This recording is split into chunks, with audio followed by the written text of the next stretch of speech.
Hello students, welcome to the second part of the GATE 2020 question paper solved part 2। तो इस video में हम लोग क्वेश्चन से सॉल्व करेंगे 26 से 55। पहला पार्ट में मैंने फर्स्ट क्वेश्चन नंबर 1 से 25 तक क्वेश्चन सॉल्व किए थे। तो चलो शुरू करते हैं। अभी 26 में क्या कह रहा है, a block of ice at 0 degree Celsius is supplied heat at a constant rate to convert ice to superheated steam। Ice से हम लोग सीधा स्टीम बना रहे हैं, लिक्विड नहीं बन रहा है बीच में। Which one of the following trajectories correctly represent the trend of the temperature of the system with time. अभी कह रहा है कि इनमें से जो 4-5 ग्राफ दिए हुए हैं ये नीचे, इनमें से कौन सा ग्राफ सूट कर रहा है कि जब हम आइस से सीधा स्टीम बना रहे हैं। तो एक चीज़ इसमें देखने की जो पॉइंट नोट करने वाला ये है कि जब भी आप समझ लीजिए आइस से सीधा स्टीम बनाएंगे तो ऐसा नहीं होता है कि आइस से डायरेक्टली स्टीम बनता है। हमें सिर्फ दिखाई देता है कि आइस से सिर्फ स्टीम बन रहा है, बट लेकिन बीच में आइस से वाटर वाली स्टेज या लिक्विड स्टेज आपकी आएगी। वो इतनी छोटी होती है कि we can not notice it, but वो आती ज़रूर है और उसके बाद आपकी स्टीम बनेगी। ठीक है, तो अब वही चीज़ इसमें हमें ये इन तीनों चीज़ों को रिप्रेजेंट करने वाला कोई ग्राफ ऐसे देखना है इसमें जो इन तीनों चीज़ों को रिप्रेजेंट करता है। तो पहले ग्राफ से शुरू करते हैं।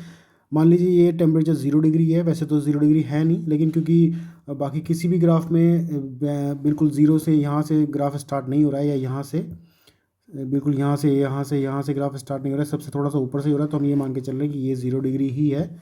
तो यहाँ सारे ग्राफ में आपका 0 डिग्री यहीं पर है। तो ये अगर 0 डिग्री है तो सबसे पहले आइस है हमारी। तो आइस को जब आपने हीट सप्लाई करी है तो वो एकदम से पहले तो आइस का थोड़ा टेम्परेचर बढ़ेगा, तो थोड़ा सा एकदम से ये नहीं होगा कि एकदम से ही आपकी स्टीम बन जाएगी, एकदम से लिक्विड फॉर्म में आ जाएगा, थोड़ा सा टाइम लगेगा। वो ये ग्राफ रिप्रेजेंट कर रहा है। उसके बाद आपका जैसे जैसे आप टाइम बढ़ा रहे हैं वैसे वैसे आपका टेम्परेचर इंक्रीज़ होगा एकदम से। तो यहाँ पे ये वाला स्टेज आपकी, यहाँ पे ये वाली स्टेज आएगी और यहाँ पे इस स्टेज में आपका लिक्विड फॉर्म है। फिर से वही लिक्विड फॉर्म है, तो लिक्विड फॉर्म एकदम से नहीं बन जाएगा, टाइम लगेगा, थोड़ा सा हो सकता है मिली सेकेंड्स लगे या फ्यू सेकेंड्स लगे, बट एकदम से वो लिक्विड से आपका स्टीम नहीं बनेगा। उसको भी थोड़ा सा टेम्परेचर मेंटेन करने के लिए टाइम चाहिएगा। वो ये रिप्रेजेंट कर रही है ये लाइन, और उसके बाद सीधा आपका स्टीम बन जा रहा है, तो वो ये लाइन ये रिप्रेजेंट कर दे रही है। तो इस क्वेश्चन का आंसर हो जाएगा आपका फर्स्ट पार्ट। उसके बाद में आगे चलते हैं क्वेश्चन नंबर 27 पे। अब ये देख लीजिए इसमें क्या कह रहा है, डीएनए सीक्वेंसेस। ये एक कुछ डीएनए सीक्वेंस दिए हुए हैं और आपको इसका नीचे का प्राइमर ढूंढना है, जिसका इन डीएनए सीक्वेंसेस का हमें क्या करना है, पीसीआर रन करना है, जिसके लिए हमें इसका प्राइमर चाहिए। तो अब ये देख लीजिए कि 5 प्राइम से 3 प्राइम का एक स्टैंड दिया हुआ है, दूसरा स्टैंड दिया हुआ है 3 प्राइम टू 5 प्राइम, ये दोनों कॉम्प्लीमेंट्री स्टैंड है। तो अब इसमें से किसी एक का प्राइमर ढूंढ लीजिए। अगर आप इस वाले से आप बात करें तो ये है आपका 5 प्राइम GCTA तो अगर आप इसका 5, लेकिन जो डीएनए सिंथेसिस होती है वो होती है हमेशा 5 प्राइम टू 3 प्राइम। तो हमें 3 प्राइम अगर प्राइमर हमें ढूंढना है तो हमें 5 प्राइम से स्टार्टिंग वाला होना चाहिए, लेकिन अगर 5 प्राइम से यही स्टार्ट हो रहा है तो उसका प्राइमर 5 प्राइम से स्टार्ट नहीं हो पाएगा, है ना। तो यानी कि हमें क्या करना होगा कि दूसरा स्टैंड लेना होगा जिसमें या तो इस तरफ से शुरू करें या इस वाले स्टैंड से शुरू करें। तो ये चीज़ हमारी, अभी हमने ये स्टैंड गलत ले लिया यहाँ पे, तो दूसरा स्टैंड लेकर शुरू करते हैं। दूसरा स्टैंड अगर ये वाला लेकर चले हम, ये क्या कह रहा है आपका 3 प्राइम में CGATTCTA, इसको देखते हैं। तो अब इसका 5 प्राइम वाला स्टैंड देखेंगे तो क्या बनेगा, GCTAAGAT। अब ये देखते हैं इसमें कहीं ऐसा वाला कोई प्राइमर है क्या। ये वाला तो कैंसिल ही हो गया, ये वाला कैंसिल हो गया। फिर GC वाला एक ये आपका ये बचा है, ये बचा है, ये वाला आपका कैंसिल हो गया। तो GC अब आप मैच कर लें, GCTAAGAT ये तो मैच कर रहा है, ये भी इसमें मैच कर रहा है पूरा पूरा। फिर आगे देखते हैं कि कहीं कोई तीनों में कोई डिफरेंस है। इन ये GTTCGATTA, तो यानी कि ये तो पूरा प्राइमर सेम है। फॉर यानी कि आपका 5 प्राइम वाला जो प्राइमर है ये वाला, ये दोनों तो सेम है। अब डिफरेंस आएगा आपका इस वाले प्राइमर में, क्योंकि आपका ए ऑप्शन और सी ऑप्शन तो हमने पहले ही काट दिया है, और बी फाइट है आपकी बी और डी में, जिसमें आपके ये दोनों पहला वाला प्राइमर दोनों सेम बताया। अब दूसरा प्राइमर देखते हैं। अब अभी तक हमने ये वाला प्राइमर इस वाले स्टैंड के लिए प्राइमर ढूंढ रहे थे, अब इस वाले के लिए ढूंढते हैं। ये क्या कह रहा है अब आपका, ये भी आपका 3 प्राइम से स्टार्ट कर रहे हैं। 3 प्राइम से स्टार्ट करने के बाद ये क्या कह रहा है, CGCD जी ए टी, इसको देखते हैं। तो अगर हम 5 प्राइम से स्टार्ट करेंगे तो ये क्या बनेगा, जी सी टी ए। ठीक है, तो अब मैच करते हैं 5 प्राइम से वाला, ऐसा कोई सिग्नल आ रहा है क्या, या ऐसा कोई सीक्वेंस है क्या यहाँ पे। बी में देखते हैं पहले, जी सी टी टी ए, ये ठीक है। फिर ये अब देखिए डी में शुरू में ही गलत हो जाएगा, टी ट्रिपल जी आ रहा था, यानी कि ये वाला गलत हो गया आपका। इसमें आपका ऑप्शन हो जाएगा बी करेक्ट। ठीक है, उसके बाद नेक्स्ट क्वेश्चन पर चलते हैं। नेक्स्ट क्वेश्चन फिर से वही एक आपका करेक्ट स्टेटमेंट ढूंढना है इसमें से। करेक्ट स्टेटमेंट आपका कौन सा क्या कह रहा है, ये कह रहा है कि पी स्टेटमेंट आपका दिया हुआ है, the T cells are activated by antigen presenting cells. तो ये तो बात सही है कि आपका टी सेल्स जो है एंटीजन प्रेजेंटिंग सेल से एक्टिवेट होते हैं। उसके बाद दूसरा आ रहा है आपका foreign peptides are not presented to T H helper cells by class 2। ये भी सही है, क्योंकि आपका टी एच सेल पे आपका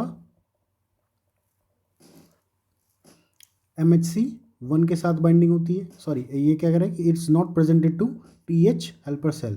हाँ, तो ये टी एच की आपकी MHC1 के साथ बाइंडिंग होती है। तो अब ये कह रहा है कि क्लास 2 MHC के साथ बाइंडिंग नहीं होती, तो यानी कि आपका ये ऑप्शन आपका गलत हो गया, क्यू ऑप्शन आपका गलत हो गया। उसके बाद आर की हम बात करें, डेंड्राइटिक सेल्स, यहाँ पे मैंने गलत बोल दिया कि टी एच की जो आपकी बाइंडिंग है वो MHC क्लास 2 के साथ होती है, तो इसलिए हम क्यू ऑप्शन जो हमने इसलिए गलत किया है।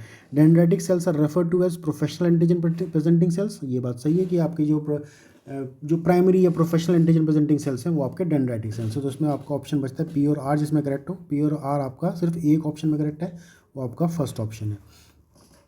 उसके बाद नेक्स्ट क्वेश्चन पे चलते हैं, 29 क्वेश्चन पे। 29 क्वेश्चन क्या कह रहा है, which of the following statements are correct about eukaryotic cell cycle. अब सेल साइकिल के बारे में कुछ स्टेटमेंट्स दिए हैं।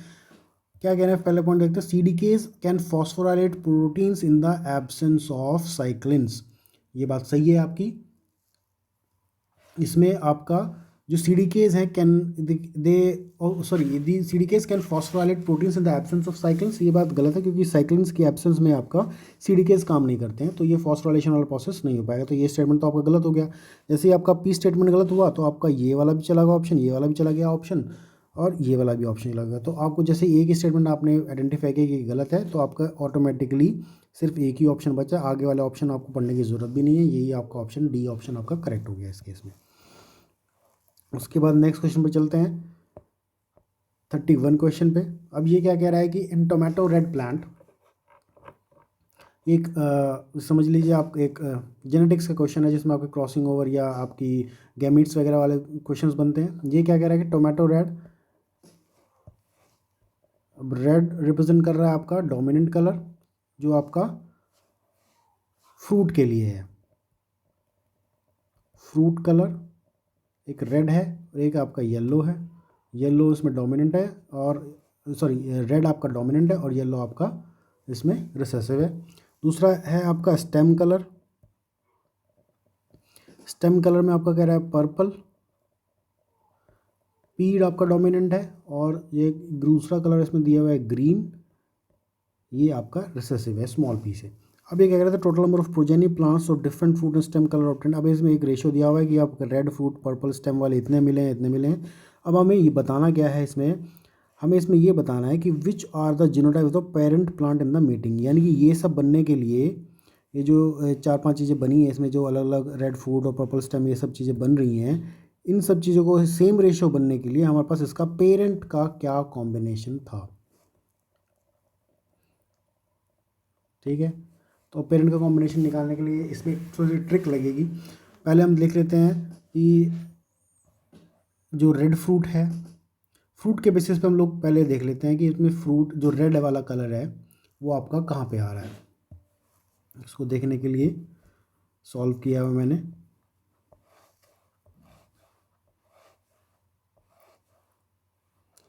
ये है, जैसे रेड फ्रूट है आपका, रेड फ्रूट कहाँ कहाँ पर आ रहा है आपका, एक तो आ रहा है 145 पे, ये रेड फ्रूट है। दूसरे बाद रेड फ्रूट आपका 184 पे भी है, क्योंकि ये आर आपका डोमिनेंट है, तो आपका टोटल हो गया 329। उसके बाद येलो फ्रूट की अगर हम बात करें, येलो फ्रूट आपको मिलेगा इस वाले में 66 और 47 में, तो ये आपका आ गया। तो इन दोनों को अगर आप देखें तो अप्रॉक्सीमेटली 3:1 का रेशियो आ रहा है। जब आपका 3:1 का रेशियो अगर इसमें आ रहा है तो हम कह सकते हैं कि इसका जो पेरेंट कॉम्बिनेशन या जो बने होंगे वो हमेशा वो बना होगा R R into R R से, यानी capital R small R into capital R small R.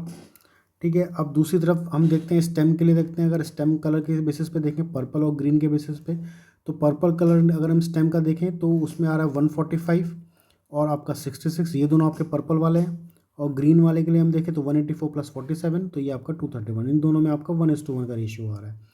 ठीक है, तो इसमें आपका 3:1 का रेशियो आ रहा है, इसमें आपका 1:1 का रेशियो है। जब आपका 1:1 का रेशियो आ रहा है तो हम कह सकते हैं कि जो आपका पर्पल कलर बन रहा होगा वो बन रहा होगा capital P small p into small p small p। तो यही आपके दोनों पेरेंट का कॉम्बिनेशन आ गया, इस capital R small r into capital R small r और capital P small p into small p small p। अब इसमें से आप क्वेश्चन में देख लीजिए आपका जो भी ऑप्शन आपका सही बैठ रहा है। Capital R small r, capital R small r, ये वाला आपका हो गया, ये आ गया, और कैपिटल P और स्मॉल p। तो आपका फर्स्ट ऑप्शन सही हो गया इसमें। अब नेक्स्ट क्वेश्चन पर आते हैं। तो क्वेश्चन नंबर 32, इसमें क्या कह रहा है आपका, some of the cytokines use in the plant tissue culture medias are given below, BAP, zeatin, kinetin, 2IP। ये आपका साइटोकाइंस के नाम दिए हुए हैं। इसमें से ढूंढना आपको क्या है, which of the followings are synthetic. तो सिंथेटिक का नाम जैसे आपको आता है इसमें आपको एकदम से याद आना चाहिए, बैप आपका सिंथेटिक है और आपका कैनेटिन, ये दो आपके सिंथेटिक हैं। बाकी जेटिन भी नेचुरल है और TIP 2IP भी आपका नेचुरल साइटोकाइंस है। ठीक है, तो इसमें P और R वाला ऑप्शन देख लीजिए। P और R ऑप्शन वाला कौन सा है इसमें, P and Q, Q and S, R and S, P and R, इसमें एक ही ऑप्शन है। तो D आपका ऑप्शन इसमें करेक्ट हो गया। उसके बाद नेक्स्ट क्वेश्चन पर चलते हैं। नेक्स्ट क्वेश्चन क्या कह रहा है आपके, Carl Woese use the gene sequence of which of the following for phylogenetic taxonomy of prokaryotes. अब ये इस क्वेश्चन में कंफ्यूज करने के लिए दिया हुआ है। कार्ल वूस की एक साइंटिस्ट का नाम दे दिया कि इसने कोई अलग से कोई प्रोसेस निकाला था आपको फाइलोजेनेटिक एनालिसिस करने का टैक्सोनॉमिक में, लेकिन ऐसा है नहीं। सिंपल इसमें ये पूछा गया है कि आपकी क्लासिफिकेशन का जो सिस्टम बेस्ड है वो किसके बेसिस पे है। हम लोगों सबको पता है कि 16S राइबोसोमल RNA के बेसिस पे हमारा क्लासिफिकेशन सिस्टम है। ठीक है, इसमें भी वही कॉन्सेप्ट लगना है। बस आपको ये पता होना चाहिए 16S राइबोसोमल यूनिट है वो किसकी कौन सी सब यूनिट में होती है, लार्जर सब यूनिट में होती है राइबोसोम की या स्मॉलर सब यूनिट में होती है। तो 16S आपकी स्मॉलर सब यूनिट में होती है। तो अब आपको इसमें वही देखना है कि देख इसमें क्वेश्चन में क्या कह रहा है, राइबोसोमल प्रोटीन कह रहा है, इसमें भी राइबोसोमल प्रोटीन कह रहा है। तो प्रोटीन के बेसिस पे तो हम करते ही नहीं है, तो C और D दोनों गलत हो जाएंगे। उसके बाद राइबोसोमल RNA, दोनों में RNA कह रहा है और एक में लार्ज राइबोसोमल यूनिट कह रहा है, एक में स्मॉल सब यूनिट कह रहा है।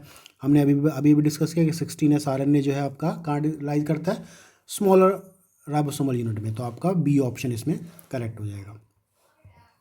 उसके बाद आगे चलते हैं। इसमें आपको मैच करने हैं कि आपका ये ग्रुप 1 से ग्रुप 2 में कौन सी, मतलब समझ लीजिए ये आपका पैथोजन है, इस ग्रुप में आपके पैथोजन दिए हुए हैं और इसमें आपकी इसकी मेडिसिन दी हुई है कि ये इसके अगेंस्ट कौन सी मेडिसिन काम करती है। तो इसमें देखते हैं इसमें क्या ऑप्शन है। अब इसमें मैचिंग वाले क्वेश्चन में एक सबसे फ़ायदा यही रहता है कि अगर आपको 1-2 ऑप्शन पता है तो आप उसको पूरा क्वेश्चन सॉल्व कर सकते हैं। तो इन्फ्लुएंजा A वायरस की बात करते हैं। इन्फ्लुएंजा A वायरस आपका P ऑप्शन है। तो P ऑप्शन के लिए अब इसमें देख लीजिए कौन सी मैच करती है। इन्फ्लुएंजा A वायरस के लिए इसमें से आपकी अमेनाटाइडिन मैच करती है। तो जैसे ही आपको एक चीज़ पता चली, P के लिए आपको हमें पता चल गया कि आपका अमेटाडीन मैच करता है, तो जैसे वैसे P का 2 हो गया। तो ऐसे ही आपका P का 2 इसमें नहीं है और इसमें भी नहीं है, तो C और D ऑप्शन बचे अब आपके पास। अब इसमें से देख लीजिए Q तो कॉमन है। Q अगर आपको ये समझ लीजिए फंगस का अगर आपको कोई आइडिया भी नहीं है तो Q के लिए फ्लूकोनाजोल तो कॉमन है ही। तो अब डिफरेंस सिर्फ किस में आएगा, R और S की वैल्यू में। अगर आप इसमें R और S में से कोई एक भी चीज़ आपको पता है तो आप इस क्वेश्चन को सॉल्व कर सकते हैं। तो R देख लीजिए क्या है, R है आपका प्लाज्मोडियम। प्लाज्मोडियम आपका ये कौन सा वाला प्लाज्मोडियम है, जो आपका मलेरिया की हम बात करते हैं कि प्लाज्मोडियम फैल्सिपारम जो आपका मलेरिया कॉज करता है, ये उसकी बात कर रहे हैं। तो प्लाज्मोडियम R के लिए हमारे पास जो मेडिसिन है, ये जो इसको किल करती है वो है आपकी आर्टेमिसिन। ठीक है, तो ऐसे ही R का आपका 4th हो गया। तो जैसे ही आपका R का 4th हुआ तो आपका 3rd ऑप्शन इसमें सेलेक्ट हो गया, ये आपका करेक्ट ऑप्शन है। और इसमें ऑप्शन D ऑप्शन आपका गलत हो गया। आगे चलते हैं क्वेश्चन नंबर 35 पे। अब ये वही असर्शन और रीजनिंग वाले क्वेश्चन है कि असर्शन आपको बताना है सही है या नहीं है, फिर रीज़न भी आपको चेक करना है कि सही है नहीं है, और फिर ये भी चेक करना है कि रीज़न आपका असर्शन का करेक्ट आपका एक्सप्लेनेशन देता है या नहीं देता है। तो असर्शन चेक कर लेते हैं। Dam methylase protect E coli DNA from phage endonucleases. अब ये डैम मिथाइलेज की बात कर रहा है, ये बात सही है। डैम मिथाइलेज आपके जो क्या करते हैं आपके, it protects E coli DNA from phage endonucleases, तो ये तो ट्रू हो गया। जैसे ही आपका ट्रू हुआ तो आपका सी ऑप्शन भी चला गया और आपका डी ऑप्शन भी चला गया। अब आपको ए और बी में सेलेक्ट करना है। अब ए और बी में रीज़न देख लेते हैं। E coli dam methylase methylates the adenosine residues in the sequence GATC। ये भी इनकी बात सही है कि जो बचाता कैसे है उस फेज एंडोन्यूक्लियसिस से, वो उनकी जो ये साइट है GATC को पे जो एडिनोसिन रेजिड्यू है उसको मिथाइलेट करता है। ये आपकी बात सही है। तो आपका both A and R are true, और दोनों में both A and R are true है। लेकिन अब ये पता करना है कि अब ये जो आर है ये इसका करेक्ट रीजन है या नहीं है। तो बात तो सही है कि बचाता है एंडोन्यूक्लियस से डैम मिथाइलेज, और बचाता कैसे है आपकी मिथाइलेशन वाले प्रोसेस से। तो आपका करेक्ट रीज़न है, यानी कि आपका जो आर है वो ए को करेक्टली एक्सप्लेन करता है, यानी कि ए ऑप्शन इसमें आपका सही हो जाता है। उसका नेक्स्ट क्वेश्चन पर चलते हैं, क्वेश्चन नंबर 36 पर। डिटरमाइन द करेक्टनेस और अदरवाइज ऑफ द फॉलोइंग। वही असर्शन और रीजनिंग वाला क्वेश्चन है। तो इसमें चेक करते हैं कि क्या रहा है। इसमें कह रहा है embryonic stem cells are suitable for developing knockout mice, यानी कि ये तो बात सही है इसकी कि आपका जो एम्ब्रियोनिक स्टेम सेल्स हैं वो नॉकआउट माइस क्या होते हैं, जिसमें आपका बेल्ब सी वाले माउस क्या होता है जिसमें आपका थाइमस नहीं होता है, तो उन्हीं को हम नॉकआउट माइस बोलते हैं। ठीक है, तो अब एम्ब्रियोनिक स्टेम सेल्स क्योंकि they are fast dividing cells, तो इनमें आप आपको थाइमस निकाल सकते हैं इनमें से, तो यानी कि ये वाली बात आपकी सही है। और जैसे आपकी बात सही हो जाती है तो आपका डी ऑप्शन बचा है इसमें, फिर आपका ए ऑप्शन कैंसिल हो जाता है और बी और सी भी अभी बचा है, तो 3 ऑप्शन बचे हैं अभी आपके इसमें। उसके बाद क्या कर रहा है, homologous recombination is more frequent in embryonic stem sales. अब आपकी आर की बात कर रहा है ये कि होमोलोगस रिकॉम्बिनेशन ज़्यादा फ्रिक्वेंट होता है एम्ब्रियोनिक स्टेम सेल्स में। ये भी बात सही है आपकी। वो नॉकआउट माइस इसलिए बन पाते हैं क्योंकि इसमें होमोलोगस रिकॉम्बिनेशन की स्पीड या फ्रीक्वेंसी आपकी ज़्यादा है। तो यानी कि अब आपके ए और आर दोनों आपके ट्रू हो गए हैं। तो डी ऑप्शन आपका चला गया। बी और सी आपके बचे हैं। अब बी और सी में आपको ये चेक करना है कि ये आपका करेक्ट रीज़न है या नहीं है। तो करेक्ट रीज़न भी है क्योंकि डेवलप नॉकआउट माइस बनता ही इसलिए क्योंकि वहाँ पर जो आपका होमोलोगस रिकॉम्बिनेशन है वो आपकी फ्रीक्वेंसी ज़्यादा है, यानी कि इसमें आपका बी ऑप्शन सही है। उसके बाद नेक्स्ट क्वेश्चन पर आते हैं। नेक्स्ट क्वेश्चन में वो आपसे क्या कह रहा है कि ये एक स्कीमेटिक्स दिया हुआ है इन्होंने, इसमें एक plasmid the schematic of plasmid with the gap in one of the strand is shown below. अब ये एक प्लाज्मिड दिया हुआ है, इसमें एक सीक्वेंस है यहाँ पे। अब इसमें ये क्या कह रहा है कि आपको which of the following enzyme required to fill the gap. अब इस गैप को फिल करना है तो इसमें से कौन सा एंजाइम आपको लगेगा। तो 2 मोटे मोटे एंजाइम तो इसको देखते ही याद आ जाएंगे क्योंकि डीएनए का सीक्वेंस है, तो आपको एक डीएनए पॉलीमरेज लगेगा। ठीक है, डीएनए पॉलीमरेज 1 या 2 जो भी आप करना चाहें। ठीक है, उसके बाद एक जो सीक्वेंस बनेगा उसको डीएनए बाइंडिंग कैसे होती है, डीएनए लाइगेज से बाइंडिंग होती है। तो 2 एंजाइम तो आपके पक्के हैं। बाकी और ऑप्शन में देखते हैं क्या है। तो डीएनए लाइगेज इन्होंने दिया हुआ है, उसके बाद इन्होंने दिया हुआ है आपका डीएनए पॉलीमरेज, तो 2 ऑप्शन तो सही हो गए। अब ऑप्शन में ये चेक करते हैं कि ऑप्शन क्या क्या दिया हुआ है। अब इसमें पी और आर का कोई ऑप्शन दिया हुआ है ऑप्शन, लेकिन हमें इसमें एक और चीज़ ध्यान रखनी है। जब आप इसको देखते हैं इस सी वाले सीक्वेंस को अगर आप देखें तो यहाँ पर आपका एक 5' OH दिया हुआ है और यहाँ पर एक 3' OH दिया हुआ है। ठीक है, तो जब आपका डीएनए पॉलीमरेज जो आपकी सिंथेसिस शुरू करता है वो कहाँ से करता है, 5' to 3', तो ये वाला चीज़ तो ठीक है। लेकिन जब वो 3' पर आएगा तो यहाँ पर 3' OH उसको नहीं चाहिए, ये तो सीक्वेंस पूरा नहीं हो पाता। ठीक है, तो अब इसको 3' OH को हटाने के लिए हम कौन सा एंजाइम यूज़ करते हैं, फॉस्फेटाइडल काइनेज। वो ऑप्शन इसमें दिया हुआ है, फॉस्फोन्यूक्लियोटाइडल काइनेज। ये आपका ऑप्शन एस बी एस में आपको ऑप्शन दिया हुआ है। तो फॉस्फोन्यूक्लियोटाइड काइनेज क्या करता है, आपका 3' OH को रिमूव करता है। तो यानी कि अब इसमें आपका पी और आर तो करेक्ट थे ही, तो पी और आर के साथ एस भी हो जाएगा, यानी कि आपका इसमें ऑप्शन बी सही होना चाहिए। उसके बाद नेक्स्ट क्वेश्चन पर आते हैं। फिर से मैच द फॉलोइंग का क्वेश्चन है कि आपको मैच करना है कि सब cellular organelle is listed in group 1 and their feature, यानी कि माइटोकॉन्ड्रिया का फीचर के साथ इसे मैच करना है आपको। अब इसमें आपको एक का भी अगर आपको फीचर पता है तो आप इसमें क्वेश्चन सॉल्व करने में आपको हेल्प मिल जाएगी। तो चेक करते हैं सबसे पहले माइटोकॉन्ड्रिया से। माइटोकॉन्ड्रिया क्या है आपका, ये सबको पता है कि it is a double sorry आपका जो माइटोकॉन्ड्रिया है वो आपको, ये आपको पता है कि माइटोकॉन्ड्रिया में आपका एक कुछ ऐसा सा स्ट्रक्चर होता है जिसमें ऐसे फिर ऐसे और ऐसे ऐसे अंदर की ये कुछ पार्टीशंस होते हैं। यहाँ पर आपका इसका डीएनए भी होता है, आपका जो माइटोकॉन्ड्रियल डीएनए होता है वो भी होता है। साइटोक्रोम सी भी प्रेजेंट होता है इसमें कहीं पर यहाँ पे, ठीक है। और ये सबसे ज़्यादा इंपॉर्टेंट रोल माइटोकॉन्ड्रिया कहाँ पे आता है, जब आपकी इनहेरिटेंस की बात करते हैं। एक इनहेरिटेंस होता है आपका पैटर्नल इनहेरिटेंस, एक होता है मैटरनल इनहेरिटेंस। तो ये इस्टेब्लिश्ड है कि माइटोकॉन्ड्रिया मैटरनल इनहेरिटेंस में काफ़ी ज़्यादा इंपॉर्टेंट रोल प्ले करता है। तो मैटरनल इनहेरिटेंस का इसमें ऑप्शन भी दिया हुआ है, तो यानी कि पी का ऑप्शन आपका थर्ड हो जाता है। जैसे आपका पी का ऑप्शन थर्ड हुआ तो आपका ए और बी दोनों कैंसिल आउट हो गए। उसके बाद अब आप इसमें से देख लीजिए सारे ऑप्शन अलग अलग हैं। अब इसमें से किसी एक के बारे में आपके पास कोई इन्फॉर्मेशन है तो आप उस क्वेश्चन को सॉल्व कर सकते हैं। आपके पास क्लोरोप्लास्ट की इन्फॉर्मेशन नहीं है, न्यूक्लियो हो सकता है न्यूक्लियस की इन्फॉर्मेशन ना हो सकता है एंडोप्लाज्मिक रेटिकुलम की इन्फॉर्मेशन आपके पास ना हो। लेकिन न्यूक्लियस हो क्लोरोप्लास्ट में मान सकता हूँ थोड़ा सा ऑफ बीट सा है ऑर्गेनली, इसकी ज़्यादा इन्फॉर्मेशन लोग याद नहीं करते हैं। बट न्यूक्लियस और एंडोप्लाज्मिक रेटिकुलम की तो कॉमन है, ऑर्गेनली है, इसकी सारी इन्फॉर्मेशन लोगों को याद रहती है, ठीक है। तो अब देख करते हैं न्यूक्लियस की आप बात करते हैं। न्यूक्लियस में आपका ये सबको पता है कि न्यूक्लियस आपका सिंगल मेम्ब्रेन नहीं होता, डबल मेम्ब्रेन होता है। तो डबल मेम्ब्रेन का इसमें ऑप्शन आ गया आपका सेकंड ऑप्शन, तो आर का सेकंड हो गया। तो जैसे ही आपका आर का सेकंड हुआ तो ये आपका थर्ड ऑप्शन आप इसमें करेक्ट हो गया, बाकी आपको ऑप्शन चेक करने की ज़रूरत ही नहीं है। उसके बाद क्वेश्चन नंबर 39 पर आ जाइए। Which of the following strategies are used by cells for metabolic regulation. अब मेटाबॉलिक रेगुलेशन के लिए इसमें से कौन सी टेक्निक हम यूज़ करते हैं। मेटाबॉलिक रेगुलेशन यानी कि जो नॉर्मल सेल की जो डेली एक्टिविटीज़ फंक्शनिंग होती है उसमें से आपके कौन कौन से प्रोसेस में यूज़ होते हैं। तो ये तो सबको पता है कि जब भी हम कोई सेल की बात करते हैं तो उसमें बहुत सारे प्रोसेस एक्टिवेट या डीएक्टिवेशन होते रहते हैं। और फॉस्फोराइलेशन से एक सबसे कॉमन फंक्शन है या सबसे कॉमन एक्टिविटी है जो किसी भी एंजाइम को एक्टिवेट या डीएक्टिवेट करती है। तो फॉस्फोराइलेशन डीफॉस्फोराइलेशन तो हो गया।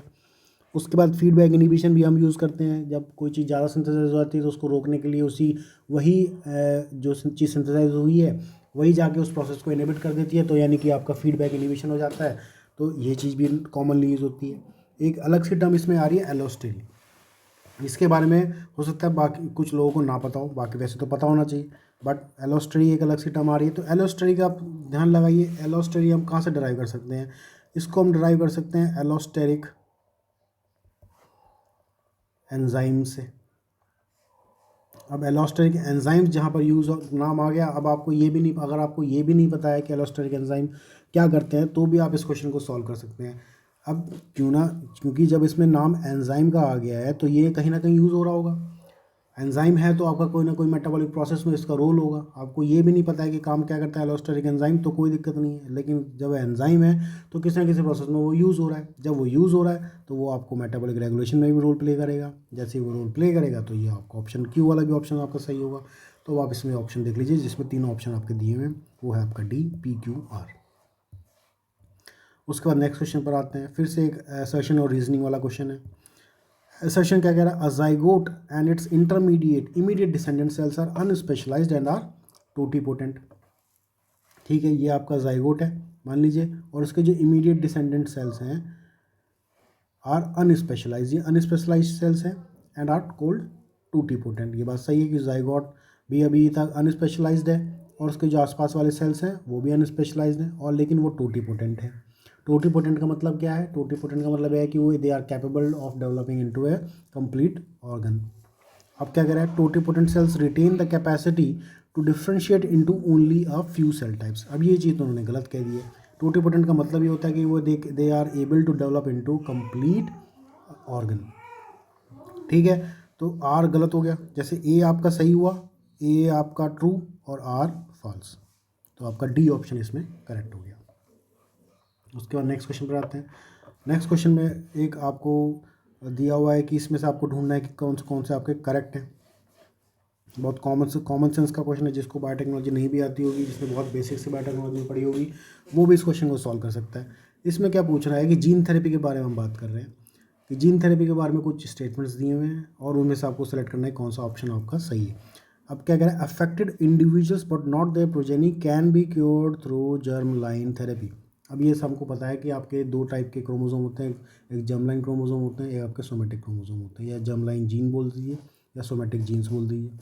तो जो जर्म लाइन जीन्स हैं वो आपका हेरिडिटी में रोल प्ले करते हैं और सोमेटिक जीन्स जो हैं आपके वो आपका हेरिडिटी में रोल प्ले नहीं करते, यानी कि अगर जर्म लाइन में कोई म्यूटेशन आई है तो वो आपकी हेरिडिटरी में जाएगी, यानी कि आपके चिल्ड्रंस में आपकी नेक्स्ट प्रोजेनी में जाएगी। सोमेटिक जीन्स में अगर कोई म्यूटेशन आई है वो नहीं जाएगी।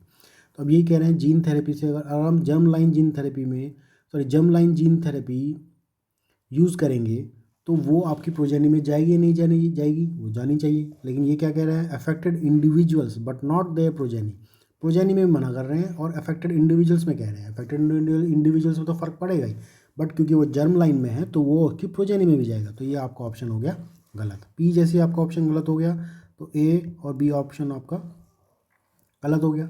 उसके बाद नेक्स्ट क्वेश्चन ऑप्शन देखते हैं, affected individuals as well as their progeny can be cured through germ line.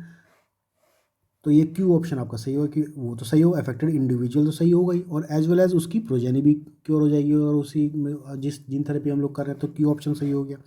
Q option दोनों में दिया हुआ है। नेक्स्ट क्वेश्चन देखते हैं, affected individuals but not their progeny can be cured through somatic therapy. ये बात भी सही है कि अफेक्टेड जब सोमेटिक जीन्स में हम कर रहे हैं तो सिर्फ जो इंडिविजुअल का जिसका ट्रीटमेंट चल रहा है सिर्फ उसी का ट्रीटमेंट होगा, उसकी प्रोजेनी का ट्रीटमेंट नहीं होगा। तो यानी कि आर ऑप्शन अपने सही हो, ये वाला ऑप्शन आपका सही हो गया। तो जैसे ही आपका ये ऑप्शन सही हुआ तो Q and R, C option आपका इसमें करेक्ट हो गया। उसके बाद नेक्स्ट क्वेश्चन पर आते हैं। नेक्स्ट क्वेश्चन क्या कह रहा है आपका, question number 42, determine the correctness और अदरवाइज ऑफ द फॉलोइंग। वही असर्शन और रीजनिंग वाला क्वेश्चन है आपका। असर्शन क्या कह रहा है, genetically engineered rice that produces beta carotene in the rice grain is called golden rice. ये बात आपकी सही है कि गोल्डन राइस जो आपका बनता है वो बीटा कैरोटीन के का उसमें कोई रोल होता है। किसी को अगर ज़्यादा इन्फॉर्मेशन नहीं भी है तो मोटा मोटा अगर सब किसी को पता है तो तब भी ये वाला ऑप्शन आपको सही पता चल जाएगा। आर क्या है, enabling biosynthesis of provitamin A in the rice endosperm give a characteristic yellow और ऑरेंज कलर। ये भी आपकी बात सही है कि प्रोविटामिन ए की वजह से ही आपको उसमें कैरेक्टरिस्टिक आपका येलो या ऑरेंज कलर आता है इसमें। तो ये दोनों ऑप्शन आपके सही हैं। जैसे दोनों आपके सही है तो ए ऑप्शन आपका गलत हो गया, डी ऑप्शन आपका गलत हो गया, बी और सी आपके बचे हैं। बी और सी में आपको देखना है कि आर इसका करेक्ट रीज़न है या नहीं है। अब बात भी सही है कि एक तो बीटा कैरोटीन की वजह से गोल्डन राइस बोलते हैं उसको, कि genetically engineered rice that produces beta carotene. Beta carotene का रोल भी कहाँ था इसमें कि enabling biosynthesis of provitamin A in the rice endosperm. तो ये इसका करेक्ट रीजन भी है, यानी कि आपका थर्ड ऑप्शन इसमें जो सी ऑप्शन है कि ट्रू और R is the correct reason for A, ये आपका ऑप्शन सही हो गया है इसमें। उसके बाद नेक्स्ट क्वेश्चन पर आते हैं 43 पे। 43 क्या कह रहा है, ये अब थोड़े से आपके न्यूमेरिकल क्वेश्चन शुरू हो गए हैं। अब ये क्या कह रहा है इसमें, the sequence of 1 MB long DNA is random. Sequence of 1 MB long DNA is random. This DNA has all 4 bases occurring in equal proportion. The number of nucleotides on average between two successive eco-RI recognition site GATTC is। इसको solve करते हैं।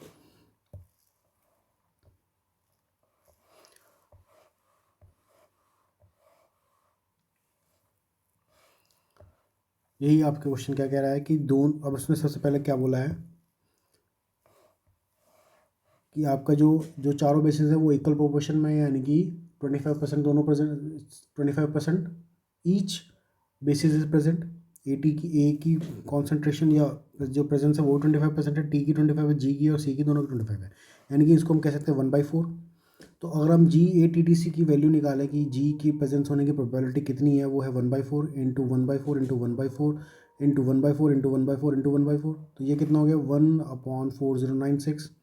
जैसे ही 1/4096 क्या हो गया। अब ये इस चीज़ को यूज़ कैसे करना है, यूज़ ऐसे करना है कि ये पूछ रहा था number of nucleotides on average between two successive EcoRI recognition site.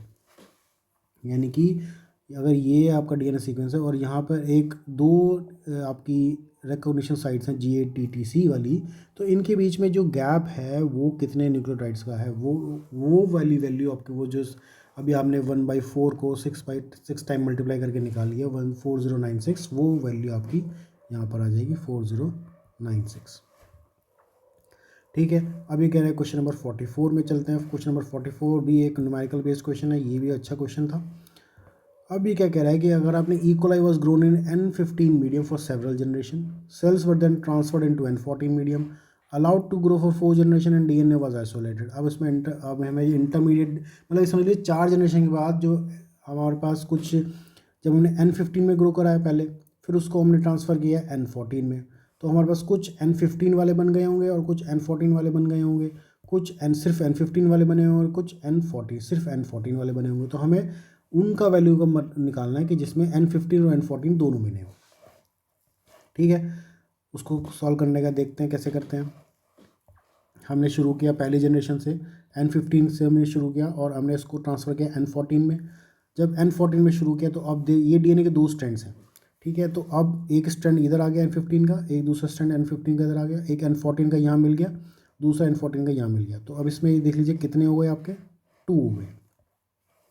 ठीक है, F1 में आपके 2 हो गए। उसके बाद दोबारा से N14 में चल रहा है, अब सब चीज़ N14 में चल रही है, तो ये वाला बैंड इधर आ गया और ये वाला बैंड आपका इधर आ गया, सॉरी स्ट्रैंड आपका इधर आ गया।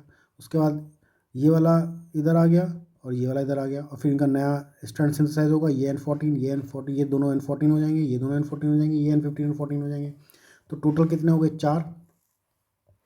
ठीक है, उसके बाद फिर से जब हम इसको N14 में ग्रो करेंगे तो ऐसे ही ये एक स्ट्रैंड इधर आ गया, ये वाला स्ट्रैंड आपका इधर चला गया, फिर ये वाला आपका इधर आ गया, ऐसे ऐसे करके ये सब का अलग स्टैंड बन गया। फिर सब ने अलग अलग अपना DNA सिंथेसाइज कर लिया, तो टोटल यहाँ पे कितने बनेंगे, 8 बन जाएंगे, ये 4 और ये वाले 4, 8 हो गए। ठीक है, तो अब 4 जनरेशन तक ये काम करना है, तो फिर से हमने N14 में डाला है, तो इस तरह से 8 के बाद ये क्या हो गया आपका, 16 बन जाएंगे। अब हमें निकालना क्या है वो देख लेते हैं। निकालना हमें क्या है कि the proportion of total DNA with intermediate density, proportion of total DNA वो आपका कितना है, वो आपकी वैल्यू है 2 डिवाइडेड बाई 16, तो वो आज आपकी वैल्यू हो जाएगी 0.12। तो 0.12 ही आपका इसका आंसर हो जाएगा, 0.12। उसके बाद नेक्स्ट क्वेश्चन पर चलते हैं, क्वेश्चन नंबर 45 पे। 45 क्वेश्चन में क्या कह रहा है आपसे, 45 क्वेश्चन में आपका एक बैच रिएक्टर की बात कर रहे हैं कि उसमें आपको दिया हुआ है एक batch reactor is inoculated with 1 gram per litre biomass. ठीक है, under this condition cells exhibit a lag phase of 30 minutes. If a specific growth rate दिया हुआ है, लॉग फेज में म्यू मैक्स दिया हुआ है आपको। ठीक है, time taken for the biomass to increase to 8 GL, आपको कौन इसकी बायोमास की कॉन्सेंट्रेशन इंक्रीज़ करनी है, तो उसमें टाइम निकालना कितना होगा। तो उसको एक फॉर्मूला है इसको सॉल्व करने के लिए, वो देखते हैं फॉर्मूला क्या है।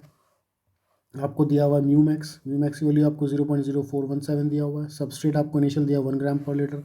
लॉग फेस आपको 30 मिनट्स का दिया हुआ है। तो फॉर्मूला आप तो ये है mu equal to mu max K M upon K M plus S. बस ये के एम और के एस की वैल्यू नहीं दी हुई है तो ये हम इसको यूज़ नहीं कर सकते। दूसरा एक और फॉर्मूला होता है इसमें डबलिंग टाइम वाला फॉर्मूला होता है ln2 अपॉन म्यू मैक्स। तो ln2 की वैल्यू हमारे पास पता है, म्यू मैक्स की वैल्यू हमें यहाँ से आ गई, तो ये आपका आ गया 166.22 मिनट। डबलिंग टाइम आ गया आपका, यानी कि आपका 1 ग्राम आपका सबस्ट्रेट है, 1 ग्राम से अगर उसको 2 ग्राम बनना है तो उसको इतने मिनट लगेंगे। तो 1 ग्राम से 2 ग्राम बनने में 166.22 मिनट लगेंगे। फिर 2 से 4 बनने में फिर से वही 166.2 लगेंगे। फिर से 4 से 8 बनने में आपको फिर से 166.2 बनेंगे। तो ये 3 बार लग गया।